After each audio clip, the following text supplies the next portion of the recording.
My train, your train, my train, your train. My train, your train, my train, your train.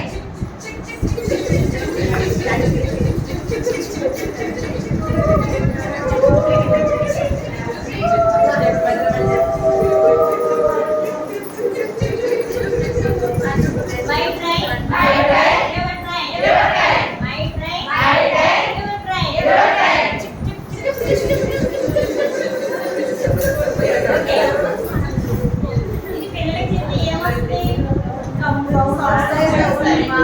English పదాలు వస్తే vehicles గుర్తించడం వస్తుంది, vehicles sound గుర్తించడం వస్తుంది.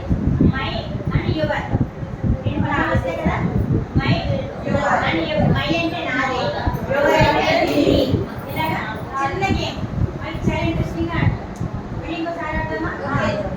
My cycle, your cycle,